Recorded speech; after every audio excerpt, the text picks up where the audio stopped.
Well, it goes right along with the uh, the Kareem super chat here. Did Mike Norvell upgrade the safety position for 2023? And do the FSU experts know anything yet about the Knowles' new field goal kicker? I know James is a kicking expert, studies it every day. Kickers aren't people. They just practice. They do their little thing up there, and we just need them to. We just need them when we need them when it matters most. I I've think been on a college football field, a fraction of the time that you have, but I used to go to practice fairly regularly at places like Alabama, Ole Miss, and Mississippi State. And, the kickers always like 3 fields away, looking like they're just having a good old time, spinning the ball up in the air a little bit. Every so often they feel like kicking a few and just having a good old time down they there.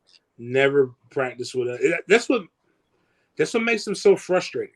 You only need them when you need them, and they don't go through all of the grind and the rigmarole that you have to go through. And it and you, but then again, you have to feel sorry for them because nobody else has a situation where all eyes are literally on them at that and just them at that moment.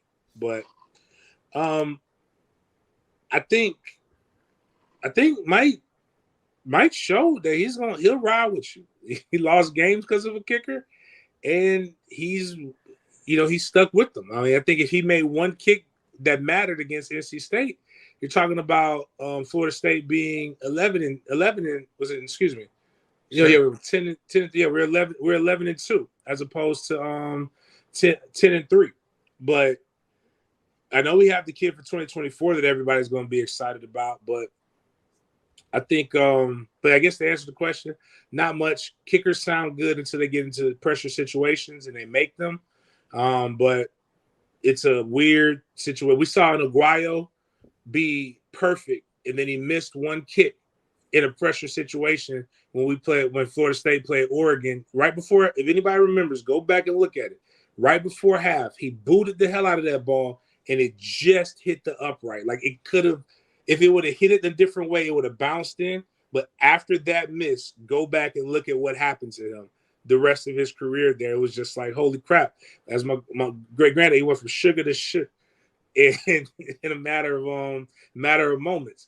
What's coming will be very successful.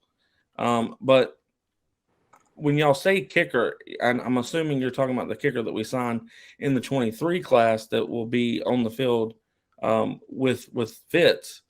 But the new kicker that we've got signed for the 24 class, he was doing a camp with his high school, if I'm not mistaken, and he's kicking field goals from 60 yards out. And I'm going to be honest with you, it ain't just by a little bit. I think the kid can move back 10 more, 15 more yards, and that's a lot. But he is lining up at 60, and I mean right down the center, plenty of distance to go. And it's very impressive because he's also being able to do it from each hash on each side of the field. And he that's his drill. He moves up from 60. Instead of what you would think you work your way back, he actually starts from the farthest out and continues to move up in 5-yard increments, sometimes 3. But he's a very impressive young man that's coming in. And Jake Weinberg, he is very impressive. I'm extremely excited for what our kicking game is going to be. Also, people need to realize the kicks that were missed last year under Fitz is when they tried to switch him to a NFL stance and scheme or step pattern in the 2-step instead of 3.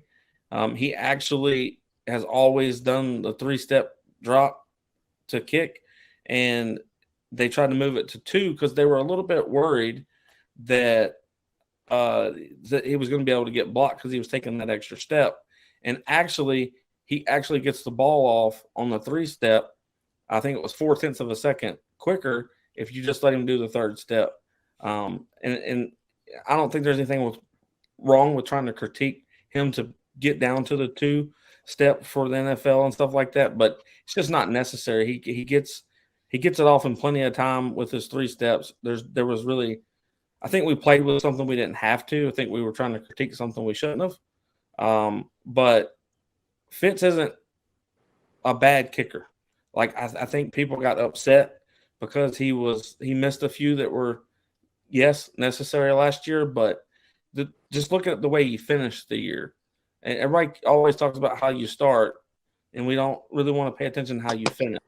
And I think that Fitz finished fine last year. I don't think we have anything to worry about at kicking. James, you're amazing. You deliver all the time, but I knew Chris was going to pick you up on the place kicking there. Yeah, I'm like two things I don't want to ever leave a game up to: kickers and referees. But they're also parts of the game. Yeah, absolutely. It is called football, and yeah, they're not football players, but man, we could sit here and make a list 100 items long of games, big games that have been decided by kickers, and we're probably on the right or the wrong channel depending on your perspective to even go there. And we probably have a different national champion last season if we have a made kick. So it becomes important unless you're winning these games by 50-0, but at some point in the season, it's going to matter.